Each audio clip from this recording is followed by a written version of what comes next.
नमस्कार मेरे प्यारे साथियों, स्वागत है आपका अपने YouTube चैनल पवन हिस्ट्री क्लासेज में।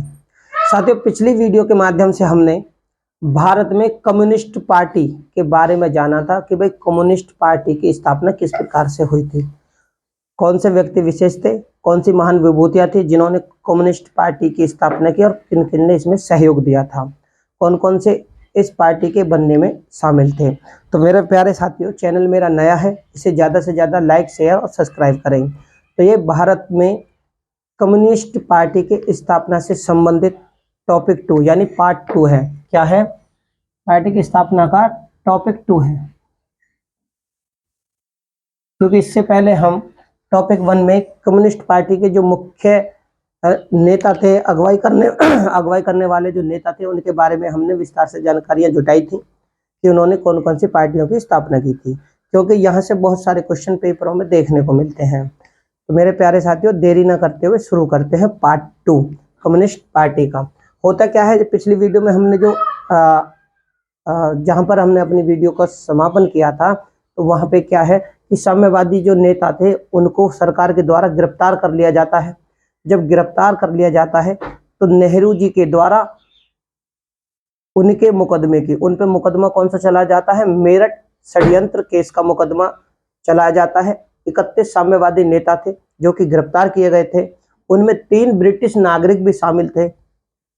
तो नेहरू जी जब इनके मुकदमे की पैरवी करते हैं, तो यहाँ पैरवी के बाद में होता क्या है कि 1929 में साम्यवादियों ने अपने आप को राष्ट्रीय कांग्रेस से, क्योंकि राष्ट्रीय कांग्रेस के नेता नेहरू जी थे और राष्ट्रीय कांग्रेस ने साम्यवादियों के लिए मुकदमा लड़ने के लिए पैरवी भी की थी, तो इन्होंने क्या किया, 1929 में ये राष्ट्रीय कांग्रेस से अलग हो जाते हैं। और अलग होने के बाद में ये, क्योंकि ये जो कांग्रेस थी इसका झुकाव कुछ सरकार की तरफ भी ज्यादा था, ठीक है, यानी कि ओपन तरीके से ये सरकार के विरोध में नहीं थी, गुपचुप तरीके से थी, जो कि साम्यवादी नेताओं को थोड़ी कहीं ना कहीं खलती थी, यानी चुभती थी। अब क्या है, इन्होंने राष्ट्रीय कांग्रेस को क्या कह दिया? पूंजीपतियों की पार्टी बता दिया। और सुभाषा और पंडित जवाहरलाल नेहरू, सुभाषा और नेहरू को क्या कहा? पूंजीपतियों का एजेंट। पूंजीपतियों का एजेंट भी कह दिया। किसने कह दिया था? साम्यवादी नेताओं ने। अब उधर होता क्या है, 1930 में सवर्ण अवज्ञा आंदोलन शुरू हुआ था गांधी जी के द्वारा, ठीक है। जब ये आंदोलन चल रहा था तो साम्यवादियों को अपनी जो शर्तें थी, यानी जो उनके प्रयास थे, उनको अपना मार्ग प्राप्त करने के लिए, यानी इस आंदोलन के माध्यम से वो अपने सारे कार्य पूर्ण करना चाहते थे। तो जहां पर सवर्ण अवज्ञा आंदोलन एक अहिंसक तरीके से, यानी शांत तरीके से चल रहा था, साम्यवादी नेताओं ने उसे हिंसक बना दिया। क्या बना दिया? उसे साम्यवादियों ने उसे हिंसक बना दिया। अब जब वो हिंसक बन गया तो फिर गांधी जी ने इरविन से समझौता कर लिया और ये आंदोलन को स्थगित यानी समाप्त कर दिया। तो गांधी जी ने क्या करा था? इरविन गांधी जी का समझौता हो जाता है। अब इस चीज से भी साम्यवादियों को थोड़ा सा धक्का लगता है, तो क्या करते हैं, साम्यवादी जो थे वो राष्ट्रीय कांग्रेस के साथ, अब वो क्या कहते हैं, साम्यवादी नेताओं ने इस आंदोलन के समापन पर कौन से शब्द बोले कि ये राष्ट्रीय यानी भारत के लिए राष्ट्रीय कांग्रेस ने, क्या भारत के लिए राष्ट्रीय कांग्रेस ने विश्वासघात कहा। किसने कहा था? साम्यवादी नेताओं ने। अब सरकार ने क्या करा, 1934 ईस्वी में साम्यवादी दल के तरफ, मैंने क्या कहा था कि साम्यवादी दल जो था वो भड़काऊ भाषण देना, विद्रोह को सक्रिय करना, है ना, अशांति का माहौल पैदा करना, तो सरकार ने क्या किया, 1934 पे इस पे प्रतिबंध लगा दिया। और ये जो प्रतिबंध है 1942 यानी भारत छोड़ो आंदोलन के समय तक चलता है।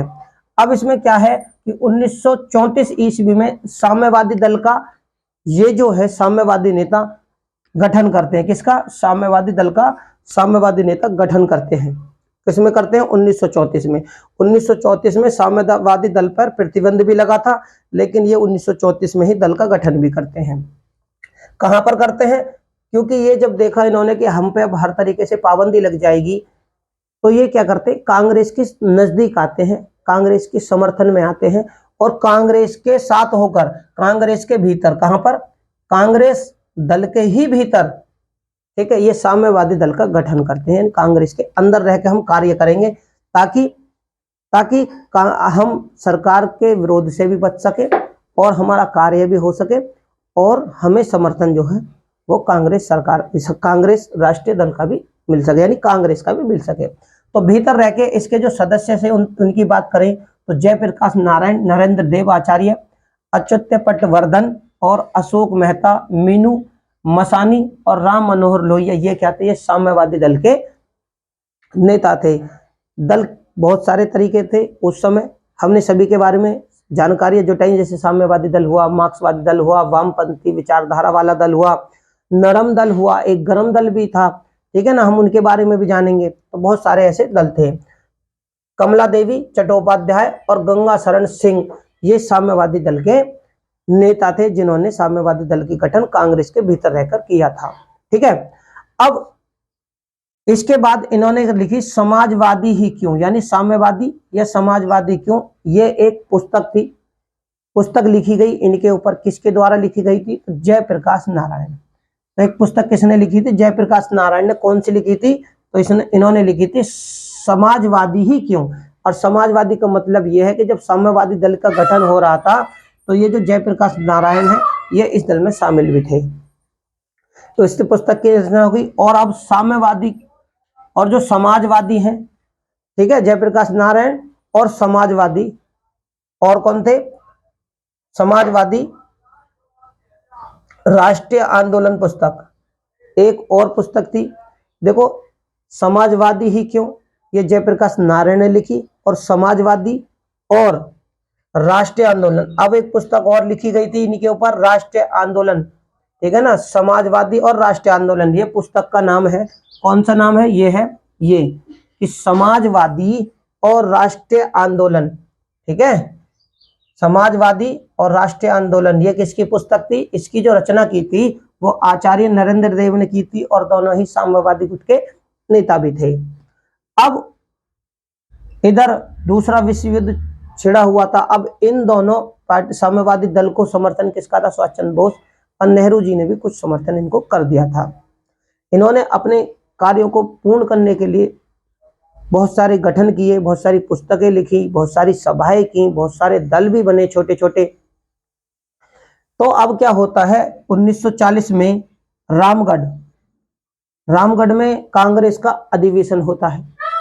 और जब कांग्रेस का अधिवेशन होता है तो वहां पर एक और दल बनता है, कौन सा, क्रांतिकारी समाज दल का गठन किया जाता है। कब किया जाता है, ये 1940 में किया जाता है, रामगढ़ में, ठीक है ना, रामगढ़ में 1940 में क्रांतिकारी समाज दल का गठन किया।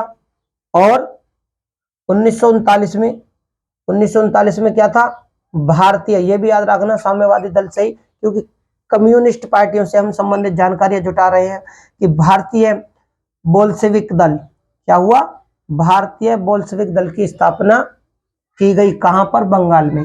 कहां पर की गई थी, तो बंगाल में की गई थी। अब बेल्शेविक क्रांति रूस में भी चल रही थी, ठीक है ना, रूस में भी बेल्शेविक क्रांति चली हुई थी। तो 39 में ये भारत में भारतीय बेल्शेविक दल की स्थापना करी जाती है। कहां पर करी जाती है, तो बंगाल में की जाती है। इनके सदस्य की अगर हम बात करें तो एच दत्त मजूमदार, अजीत राय, शिशिर राय, ठीक है, और विश्वनाथ दुबे, ये इस भारतीय बेल्शेविक दल के मुख्य नेता थे। अब 1937 में क्या होता है, लीग ऑफ रेडिकल कांग्रेसमैन, इसने, अब यहां पर एक दल और बनता है इससे पहले, लीग ऑफ रेडिकल कांग्रेसमैन की स्थापना मानवेंद्र नाथ राय करते हैं। ये मानवेंद्र नाथ वही है जो कि रूस के दौरे पर गए थे, सोवियत संघ के दौरे पर गए थे, और रूस में जब बेल्शेविक क्रांति का दौर था तो वहां से ही आकर ये पहली भारतीय कम्युनिस्ट पार्टी की स्थापना 1920 में ताशकंद में करते हैं, ठीक है। तो ये लीग ऑफ रेडिकल कांग्रेसमैन की स्थापना करते हैं मानवेंद्र नाथ राय।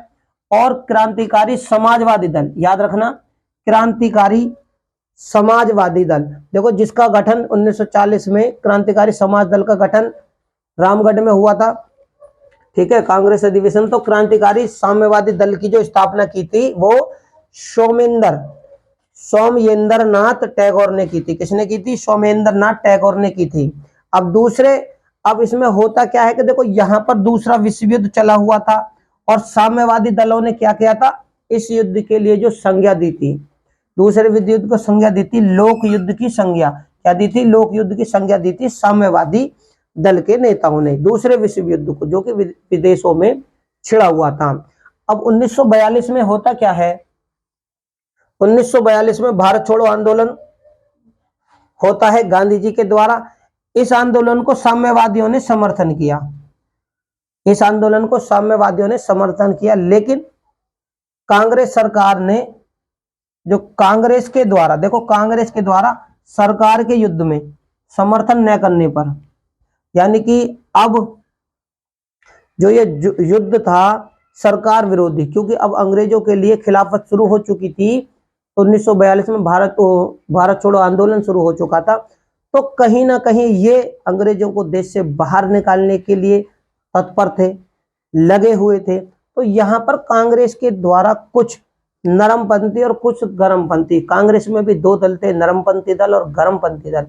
ये क्या थे? नरमपंथी उनके वफादार रहकर अपने कार्यों को पूर्ण करना चाहते थे, और गर्मपंथी दल के जो नेता थे वो ये चाहते थे कि अगर अंग्रेज 4 दिन बाद भारत से जाते हैं वो एक ही दिन में चले जाएं, चाहे उसके लिए हमें हिंसा ही क्यों ना करनी पड़े। तो इसी कारण ये अलग हो जाते हैं, साम्यवादी दल कांग्रेस से फिर अलग हो जाता है। और 1946 में इसने क्या किया? नौसेना विद्रोह का भी इसने समर्थन किया था। किसने? साम्यवादी दल ने इसका विद्रोह किया था।